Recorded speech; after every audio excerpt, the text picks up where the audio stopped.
আমন্ত্রণ সবাইকে। আমি প্রান্ত গোলদার। আজ আপনাদের নিয়ে যাব দক্ষিণ অঞ্চলের বৃহত্তম ম্যানগ্রোভ বনভূমি সুন্দরবনে। এই ভিডিওতে তুলে ধরব সুন্দরবনের প্রকৃতি, মানুষের জীবন সংগ্রাম এবং বাঘ কুমিরের মাঝেও বেঁচে থাকার বাস্তব গল্প। শেষ পর্যন্ত আমাদের সাথেই থাকুন। সুন্দরবন দক্ষিণ এশিয়ার বৃহত্তম ম্যানগ্রোভ বনভূমি এবং বিশ্বের সবচেয়ে বিস্তৃত ম্যানগ্রোভ অরণ্য। এটি কোনো বিশ্বের সপ্ত আশ্চর্য তালিকায় না থাকলেও এর প্রাকৃতিক বৈচিত্র্য, ভয়ঙ্কর সৌন্দর্য ও জীববৈচিত্র্যের কারণে এটি ইউনেস্কো ঘোষিত বিশ্ব ঐতিহ্যবাহী স্থান, ওয়ার্ল্ড হেরিটেজ সাইট হিসেবে স্বীকৃত।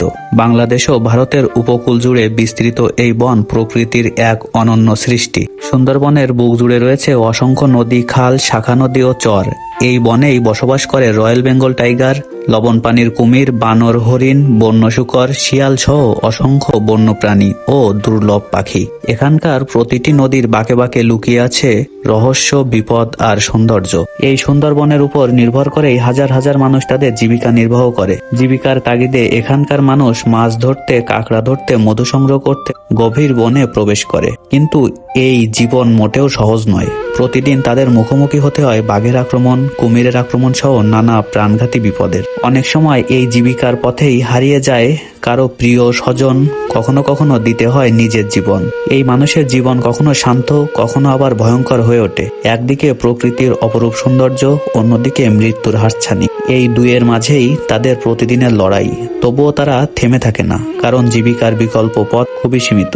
সুন্দরবন শুধু বন্যপ্রাণীর আবাসস্থল নয়, এটি উপকূলীয় মানুষের জন্য একটি প্রাকৃতিক ঢাল। ঘূর্ণিঝড়, জলোচ্ছ্বাস ও প্রাকৃতিক দুর্যোগের সময় এই বন ঢাল হয়ে দাঁড়িয়ে উপকূলকে রক্ষা করে। তবুও কখনো কখনো ভয়ঙ্কর ঘূর্ণিঝড় সুন্দরবনের পাশের গ্রামগুলোকে সম্পূর্ণ চূর্ণ বিচূর্ণ করে দেয়। ঘরবাড়ি ভেঙে যায়, ফসল নষ্ট হয়, মানুষের জীবন বিপর্যস্ত হয়ে পড়ে। কিন্তু আশ্চর্যের বিষয় হলো এই মানুষগুলো বারবার ঘুরে দাঁড়ায়। ধ্বংসস্তূপের উপর দাঁড়িয়েই তারা নতুন করে জীবন গড়ে তোলে। কঠিন পরিশ্রম, ধৈর্য আর সংগ্রামের মধ্য দিয়ে তারা আবার ঘর তোলে, সংসার গুছিয়ে নেয়, জীবিকার সন্ধানে আবার সুন্দরবনের পথে পা বাড়ায়।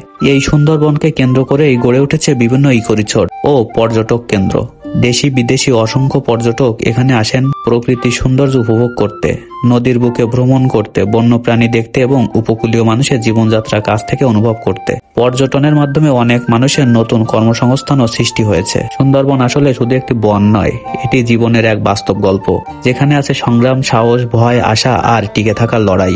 এই বন আমাদের শেখায় প্রকৃতির সাথে সহাবস্থানে বেঁচে থাকার গল্প, শেখায় কিভাবে বিপদের মাঝেও মানুষ মাথা উঁচু করে দাঁড়ায়। এই ভিডিওতে আমরা সুন্দরবনের সেই অজানা গল্প, মানুষের জীবন সংগ্রাম, প্রকৃতির ভয়ঙ্কর ও সুন্দর দুই রূপই তুলে ধরার চেষ্টা করেছি। শেষ পর্যন্ত আমাদের সঙ্গে থাকুন, পুরো ভিডিওটি দেখুন। আর যদি ভালো লাগে অবশ্যই লাইক দিন, মতামত কমেন্টে জানান এবং এমন বাস্তব গল্প পেতে চ্যানেলটি সাবস্ক্রাইব করুন। সুন্দরবন, যেখানে প্রকৃতি কথা বলে আর মানুষ লড়াই করে বেঁচে থাকার জন্য। ধন্যবাদ সবাইকে।